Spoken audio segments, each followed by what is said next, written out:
Welcome everybody to the Lit Up Lightworker Podcast, bringing you fun and soulful interviews with spiritual teachers with the aim of tuning you in and lighting you up. And I'm thrilled to have here with me Radleigh Valentine.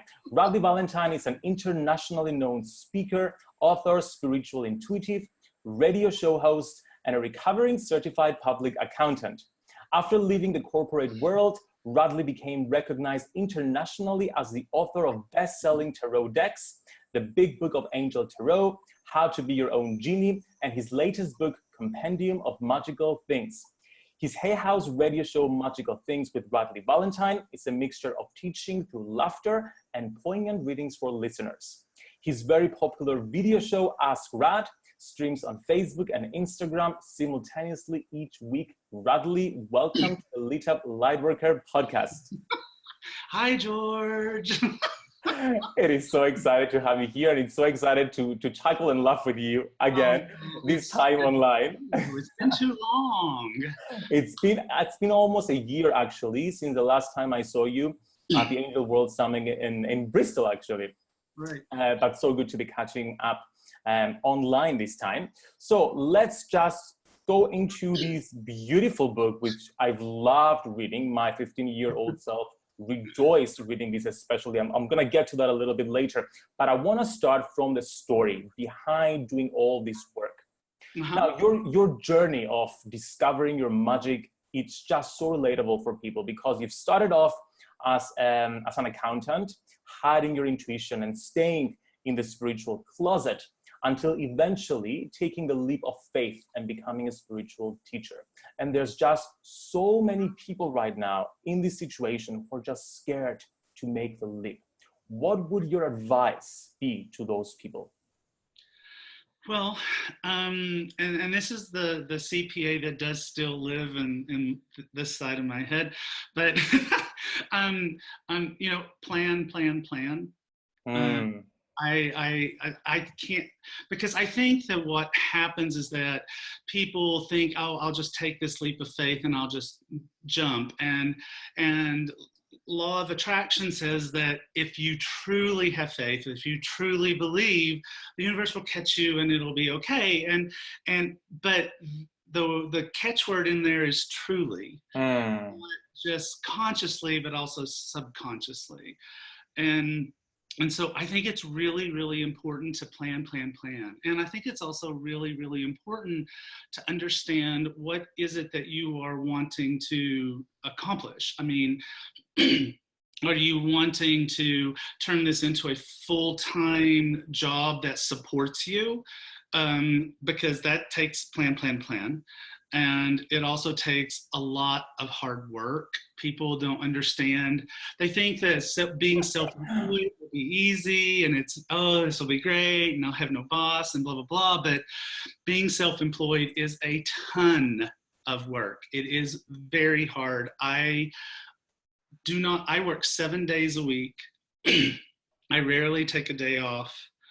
But if you're doing what you love, it doesn't feel so much like work. And so that helps balance it out.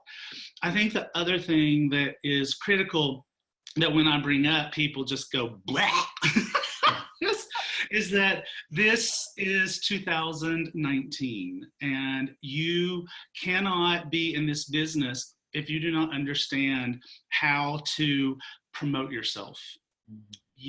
And people think that's gross and it makes them sick and they think that, oh, that's not very spiritual. But I just have to turn that around and go, look, if you want your message out there, if you want to be that light of the world that is within you and shine it to the rest of the world and help people have to know you exist. And so things like what you and I are doing right here, Facebook, Instagram, blah, blah, blah, blah, blah. It's just the reality of our time. And there are a few extremely successful intuitives out there that I know that are pure word of mouth, don't even have a website, but they are rare. And you have to get past it. You just have to get past it. I'm so glad you're talking about this so honestly, because there's so many spiritual teachers just encourage, oh, just quit your job and the universe will just catch you and the angels will catch you. And it's not real like that. The angels will support you, but you need to put in the work. I remember because we met through Hay House while I worked for Hay House. And I was working a full-time job while running my business part-time. And then I reached a point when I had the epiphany. I'm like, George, like I've heard my angels and my guides clearly say you're ready to just go self-employed. But again, my logical side kicked in. I'm like, okay, I'm gonna take a year to plan for it, to make sure I have a solid plan before I'm ready to do this. And that's what I did. I had the epiphany a year before I quit my job. And then the transition was so much easier as a result of that. So I'm so glad you're talking about this so bluntly and so honestly, because so many people have this desire, and I see so many people get disappointed when they quit and it doesn't work out. And it's not because they're not talented, but because they haven't planned. So thank you for this. Now, let's talk about this beautiful book, Compendium of Magical Things. Now, why did my 15-year-old self rejoice? Because growing up in Cyprus, a very traditional Christian society, my only way of expressing my spirituality, my woo-ness, was in the spiritual closet. It was me in my room with 1,000 books around me, just delving into all kinds of spiritual modalities and divination systems. And actually, a book like that was exactly what I needed at the time, because again, it has everything from the I Ching to pendulums, to tarot, to angels, to fairies, so many different divination modalities for someone to just immerse themselves into. So my question is, what was your inspiration behind writing this book, and what is your intention and hope for it? So, funny thing about Compendium. Compendium was actually supposed to come out before Genie. Huh. And Compendium was always designed to be a follow-up on the work that I had done with tarot. Because I consider that I have two life purposes, if you will. One is telling people how to have a magical life, which is Genie, and then taking the fear out of spirituality for people. In essence, Compendium. And in essence, what I did with tarot, was to take this thing that a lot of people would look at, and here's this guy, and he's laying face down in a pool of blood with 10 swords in his back, and go, just so we can say, situation is over, which is ridiculous. It's ridiculous. And so I wanted, but somewhere in there, it got flipped. And I think it got flipped because I tell people that how to be your own genie is my heart, and Compendium is my head. And so I had done, the big book of Angel Tarot, which is also kind of in my head. And I wanted to talk about my heart because of exactly the reason that you started this interview with when you said, Radleigh, what's your advice from going from corporate accounting or whatever to a spiritual career? Well, that's what Genie is. It's that path. And I was getting asked that over and over and over. And so that's how Genie wound up coming out first. But Compendium was a lot of hard work to write, because most of the, I call them languages of the divine, but divinatory tools, whichever words you want to use. A lot of them are very complex. They had a lot of fear around them for people. You could talk about runes and people would just go, ah! Yeah. And I know why, because the backstory to runes is pretty creepy. So, but the fact of the matter is that's the mythology rather than the language of the divine itself. And so as I went through each different methodology for communicating with Source, I was utterly blown away, just blown away. I mean, I would pull a rune and it would be spot on to what was going on into my life, and then I would do the I Ching and it would be the exact same message. Yeah. And I think that one of the things that people have to understand about compendium or about language of the divine at all is just that some of them are better for, you know, I always use the example, do I buy the blue car or do I buy the red car? We're not going to ask the I Ching that. I mean, the I Ching was laughing.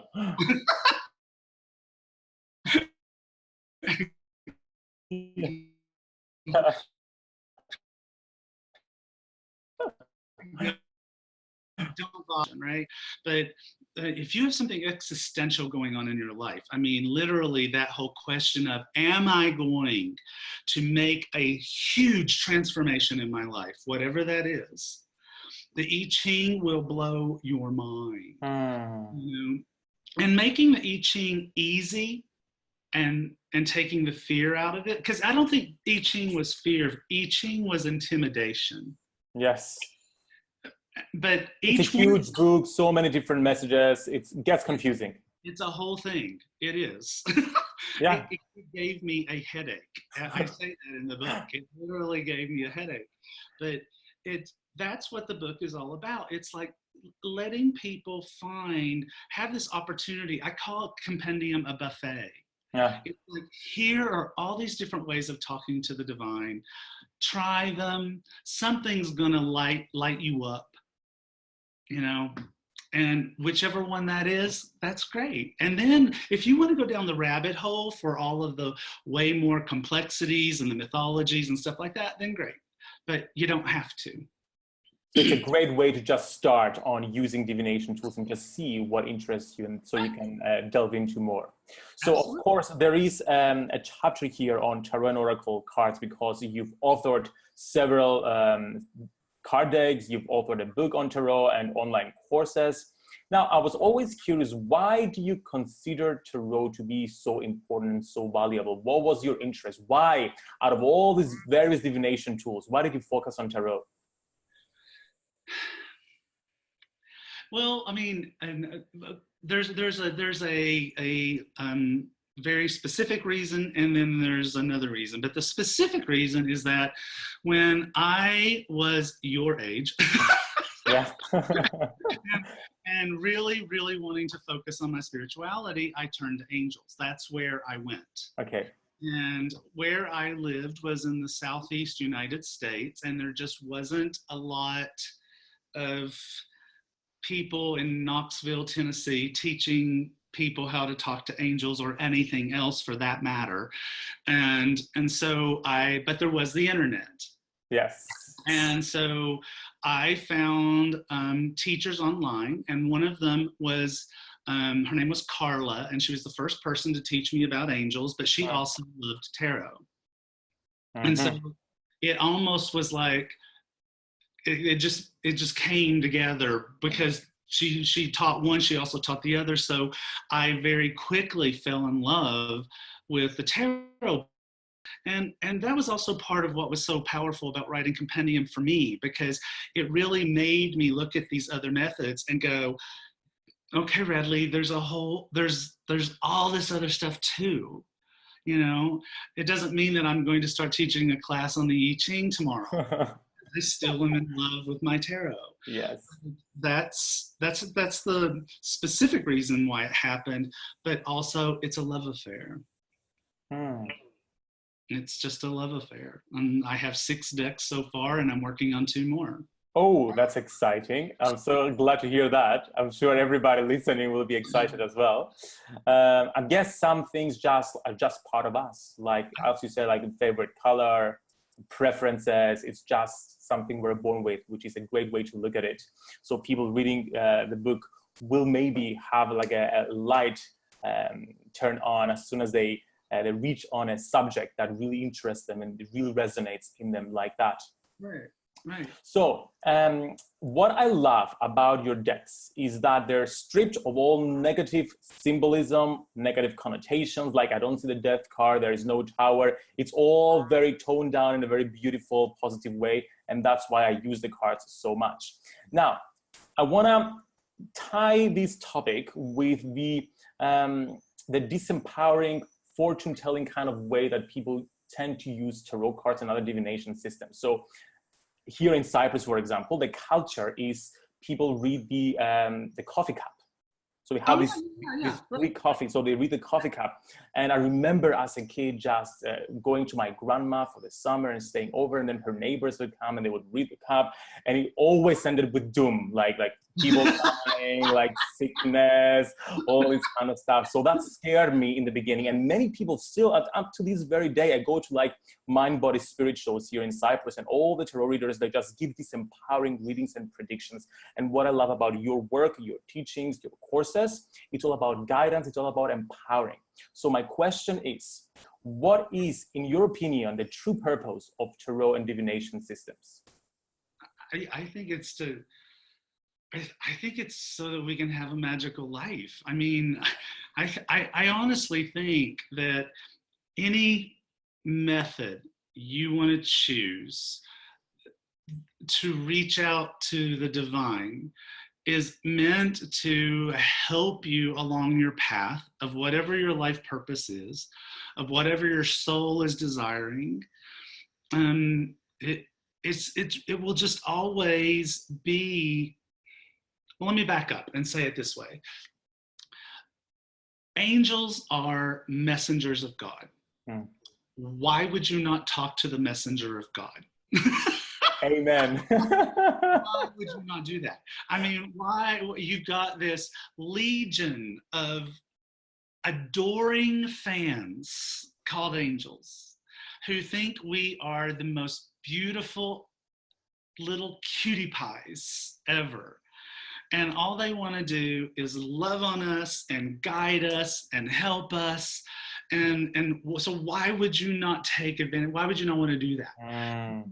That's what divination or intuitive work, or some people like get freaked out by the word psychic. So, okay, fine, don't use it. But in the end, all we're really trying to do is to find a way to go within and touch that part of the divine that is within us and connected to the divine that is above us or on another plane, or however you want to describe it. And in order to be able to navigate this wacky world that, for reasons that are beyond most of us, we chose to come to. It's like, what were we thinking? But okay, we're here, and there must have been a reason. So let's make the most of it. And so that's what I think. That's what I think the purpose of it is. Perfectly summarized it when you said it's connecting with the divine within us and connecting that to the divine that's outside, because we're all part of the whole thing. And I also think that, like with the cards, I'm always careful with my students to go, remember, it's not the cards. Yes. You. It's you. And initially, I'll let them think it's the cards, because it gets their subconscious and their ego out of the way, and so that I'll let them initially kind of like lean on this little thing, but then in the end, it's like, okay, you are using this as a way to connect to the divine that is within you, divine that is within the cards. And you notice this when you give readings as well. I remember back when I first started with tarot, I was learning what each suit meant and the story behind it and what each card meant. But now I don't really think of the message behind it. So I just see the card and I just get the intuitive hit. And then there's a message that may be different from what the traditional meaning is, but that's the message, because it's me translating and not the cards.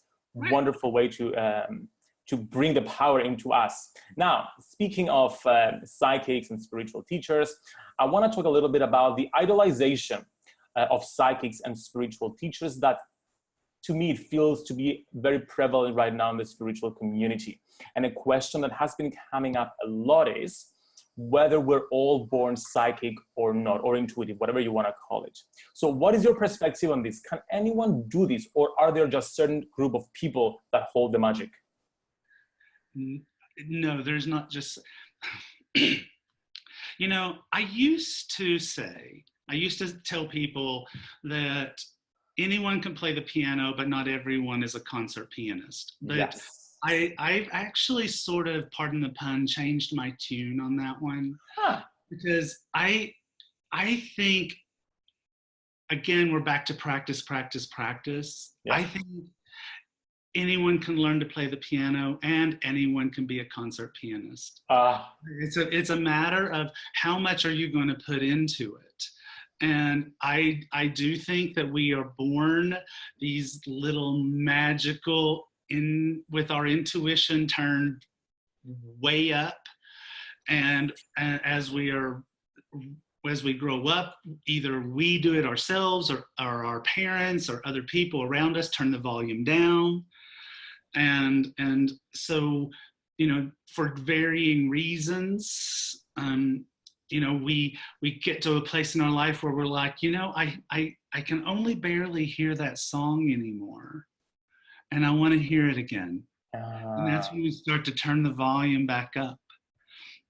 And so I think that there are some people in this world who have not only turned the volume down, they've turned the radio off. And most of them, unfortunately, are our political leaders. Oh, yes, I hear you. But anybody can have as deep a connection to the divine as they want, as long as they're willing to put in the energy to have it. Absolutely. Some people come to me sometimes, they're like, oh my God, you were born with a gift. I'm like, I wasn't born with a gift. I worked hard to develop that. I wasn't, when I started like 15 years old, I wasn't seeing angels and spirits around me. I'm not clairvoyant. I just worked my ass off to just be able to to learn how to communicate and find my own intuition languages. So anyone can do that. I so agree with that as well. Now, I thought it would be fun because there are a few different systems you mentioned in the book. Just go briefly over them and you tell us what each system is best for. Okay. So I want to start with the Lenormand, which is something that I'm not familiar with. The Lenormand. So the Lenormand is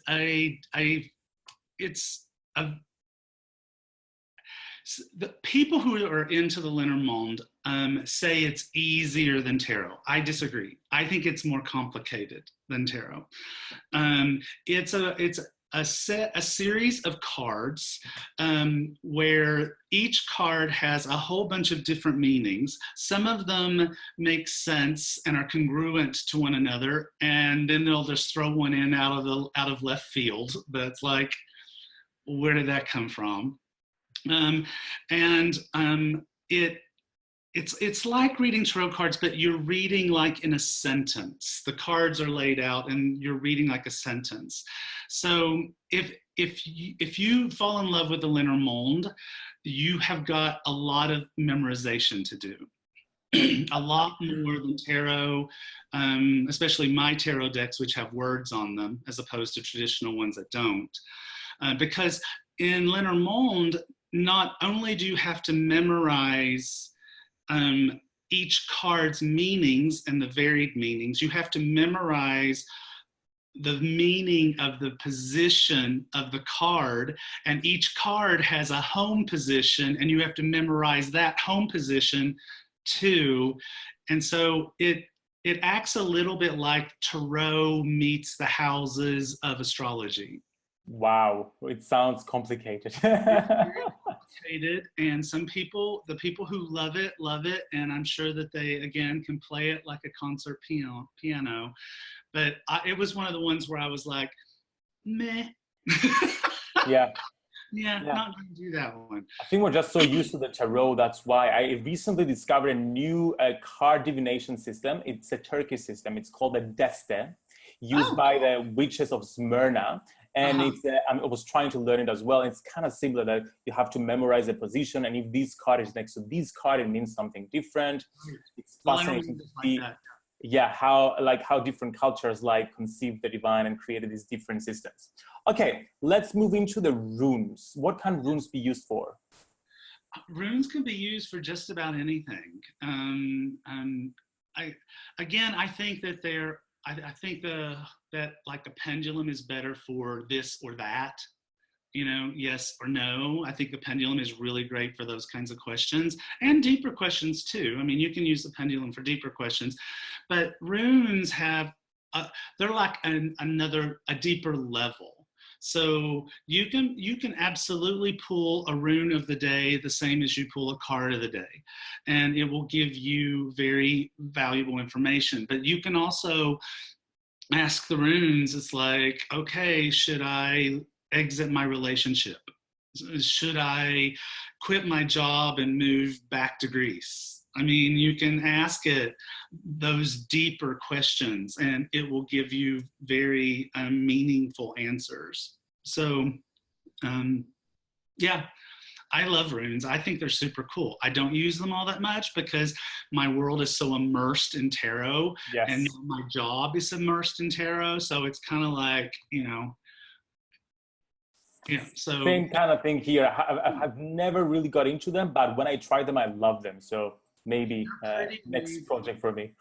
Yeah, they're pretty amazing. Just try, if you're going into them and you have any fear systems at all, just sort of like ignore the myth. Yeah. Just don't read that stuff. And keep the light. Stay in here. Yeah, right. Stay in the light.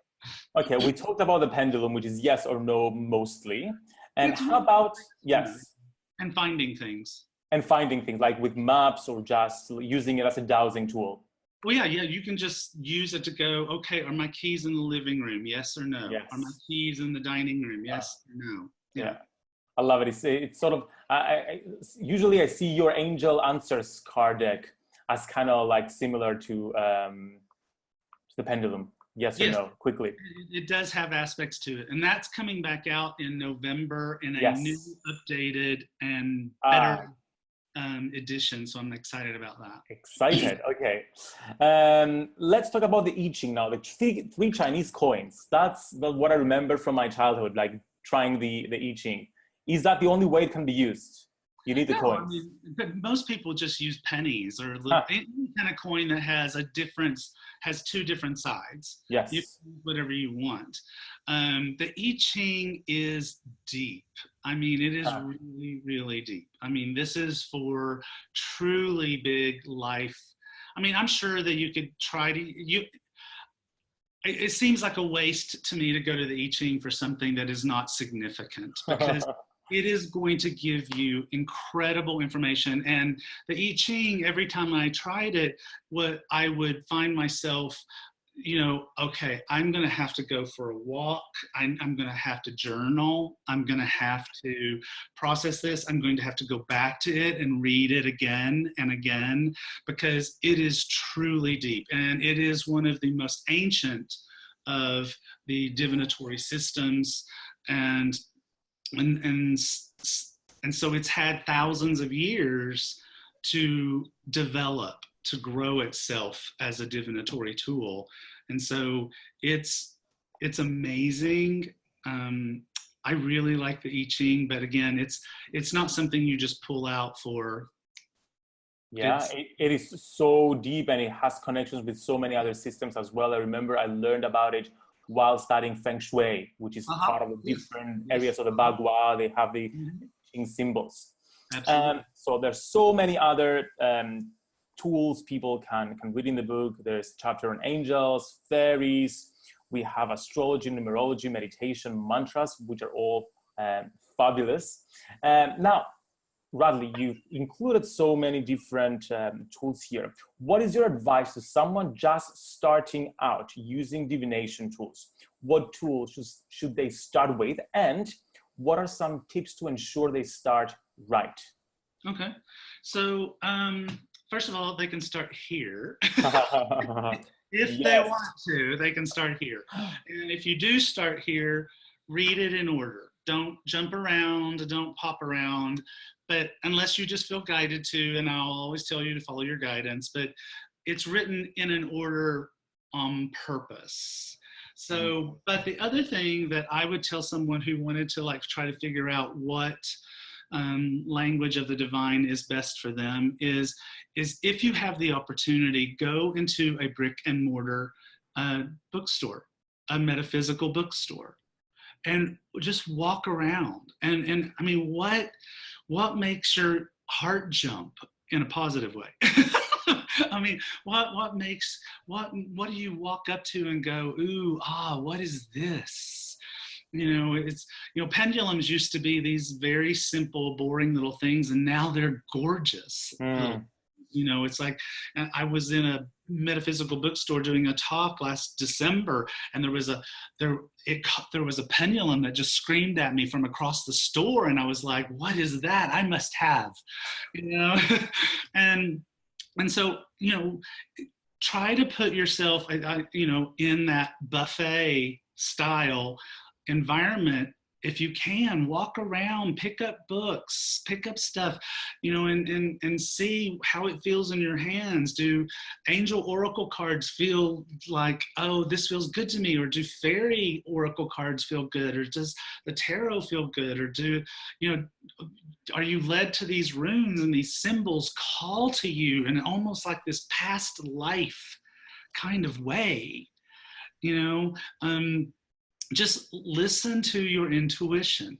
Even though you're in this to develop your intuition is there. And you know, you can ask your angels to help you. Ask Archangel Chamuel, Chamuel, the eyes of God, to help point your eyes towards the thing that will lead you to the greatest experience. Or Archangel Haniel, Haniel, and ask her to, because she's the archangel of intuition, ask her to help you find what you're looking for. Ask your guardian angels, you know.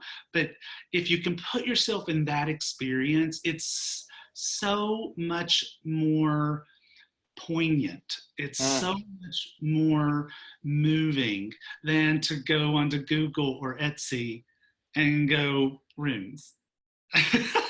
It's just going to move you more if you can put yourself in that experience. If you can't, then Etsy or whatever, online, find places online where you can look at different things. But physical interaction is the way, like, because our body just can feel and can be attracted to different stuff. Or just get the book, which is, in my opinion, I would define it as Hogwarts in a book. Oh, that's the sweetest thing anyone has said to me about this book. Oh, I love you, George. Well, it is, right? Because it's like you're going to Hogwarts, I'm learning all this different stuff about angels and runes and tarot. Like, ooh, what do I want to learn? I love that. That is wonderful. Thank you for saying that. That's my favorite compliment ever. I totally, so many. Okay, so I want to end this by telling us a little bit about the Certified Angel Tarot Reader online course, which is relatively new. It's been out for a while. But how is it different from other tarot schools, and where can people learn more about it? I think the CITR is different from other tarot schools because it's based on angels. I mean, it's a certified angel tarot reader course. And so it continues that work that I've done of blending angels with tarot. And so if that sort of like feels really good to you, and plus it's like, I think that people who've taken the course have afraid of other courses, and so that whole angel element kind of like gets them in, and they're like, okay, this is not scary. You know, all of my students, I have a huge and very robust and vibrant private community that comes with you taking the course. And it's like, yeah, they love my stuff, and we talk about it all the time, but they also talk about, oh, look, I just found this new deck and I love it. You know, and it's not my deck, it's something else. And maybe they pretty much, nobody in my group is like, oh, look at this gruesome new deck I found. They're not going to go over there. They do, like, you know, they go towards the traditional a little bit, and, you know, they're like, oh, isn't this cool? And it's like, yes, it is cool, and I'm totally groovy that you want to talk about it. But a lot of those students would never have gotten to that place if they hadn't started with CITR. Because it was this little soft and gentle, easy way in. Yet also the CITR course, I've taught other courses in the past that were similar to this. This is more advanced, but it's also got more about that whole social media, marketing yourself. There's a whole lesson with multiple videos on how to do that in the CITR. Which is so important. Yeah. And the CITR can be found at heyhouseu.com. So, or you can find it on my website, which is radleighvalentine.com. Which is brand new as well. I've been there today and I loved it. I love the pictures. So much magic. Oh my gosh. We found this woman named Chelsea Marie, and she just knocked it out of the park. Yeah, it's really good. I still remember the first day because she kept it secret for a while, and then she went, ta-da! And I just remember I squealed like a 6-year-old girl. So I am super happy with it. Hay House is super happy with it. Because I'll tell you a little insider Hay House thing. Yeah. That website started to happen because remember Rochelle Fredrickson? Yes. She's the head of PR at Hay House in the United States. Lovely woman. I love her. And her parting words of advice to me were, Radleigh, your website sucks. Like, do something about it. And so that's what started that whole path. And so that was before she left, right? Right after she left, I guess. It was like literally as she was going out the door, she was like, it sucks, Radleigh, really does. I love that. And it turned out beautifully. Oh, I'm so grateful to her for that advice. Radleigh, it's been such a pleasure having you on the Lit Up Lightworker podcast. Thank you so much for joining us and sharing this amazing book with the world. Again, my 15-year-old self and my current self absolutely love it and rejoice and have rejoiced reading it. And I cannot wait for everybody to experience it. Thank you so much and wishing you the most beautiful rest of your day. You too, sweetheart. It was awesome to see you again.